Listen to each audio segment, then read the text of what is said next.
I had had this idea to do a show that was that kind of poked fun satirically at my years doing 90210 and Melrose Place, and I kind of, especially 90210, and I thought that there was that the behavior of everything I saw that went on, behind the scenes was sort of a show in itself, or inspiration for a show.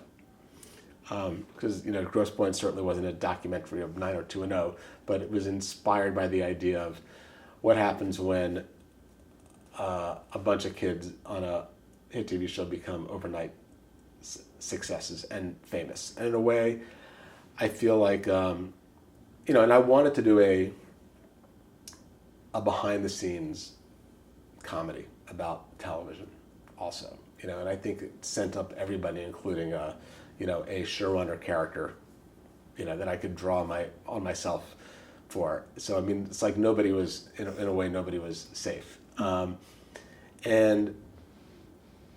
I think that there's a lot of shows that came after Grosse Pointe that, like Entourage and so many shows that dealt with that experience. I think Grosse Pointe, I think sadly didn't get enough of a chance. I think it's a show that had an amazing cast and fantastic premise. And I think it was on a network that got a little scared of it, and it didn't sort of fit in with a cookie cut, not cookie cutter, but sort of like it wasn't a very networky show. It's a show that probably should have been on a cable network, which I have to say, if I can think about mistakes in my career, it's like shows that I did on network television that should have been on cable. Like Kitchen Confidential that I produced and directed based on the book with Bradley Cooper starring in it, should never have been on Fox. It should have been at HBO or Showtime. And so I think there are shows that are meant to be on a network that are sort of, sort of network material, and there are shows that are kind of just really constrained and deadened by being on a network, or just won't get the love ever being on a network. And I think, Kitchen Confidential at the time it was on Fox was paired with Arrested Development, and it's the only thing that mattered was ratings, and it was like it wasn't the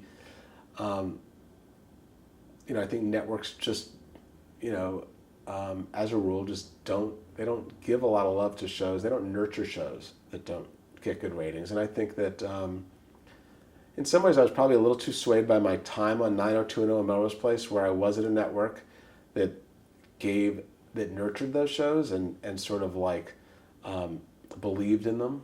And I don't think the networks stopped doing that. I think they're forced to do it now because the bar has just gotten so low in terms of ratings that they have to stick with shows that get low ratings because so many shows are low rated. But I think that my experience has been that like networks don't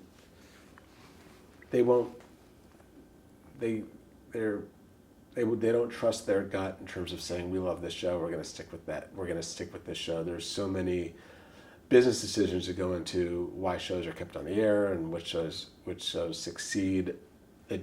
If a show's getting huge ratings, that's obvious. But when your show's not getting big ratings, it's sort of the decisions aren't artistic decisions. They're not artistic decisions that go into supporting your show. Mm-hmm. And so that's been disappointing to me because I think you put in as much, if not more, time on a show that doesn't work as you do on a hit show. I mean, I've done a lot of series, and people remember the ones that have succeeded. The ones that didn't succeed weren't bad. They weren't bad shows, and they probably took a lot more work, blood, sweat, and tears than the shows that are successful, because successful shows become easier to do mm-hmm. over time. They get the support and they get the love, and they just sort of like, you sort of like kind of aren't fighting against a bunch of second guessers because you're doing something successful. And I think when you're doing a show that's not, the ratings aren't successful, people tend to look at it from the network side and say something's not working, and then you're dealing with all of that. So less successful shows are a lot harder to do than successful shows. If I was smart, if I had let's say more of a typical career, I probably would have just stayed on 90210 for 10 years and never left. Because I think that's what you're supposed to do. You're not supposed to ever leave a hit show. But I was too young and just had too much of a creative appetite to do that. And so I just chose to always take risks and try new things. And just what I keep doing. I mean, I just feel like you just have to you can't, in a way, you can't let success inhibit you, because you've got to, I think success can be really inhibiting because you don't want to step out of the sun. Mm-hmm. And because the odds are things don't work in television. But I think for me, I have my most exciting part of doing any series is the first season. That's when it's really, really exciting and new and fun and it's that risk taking kind of excites me.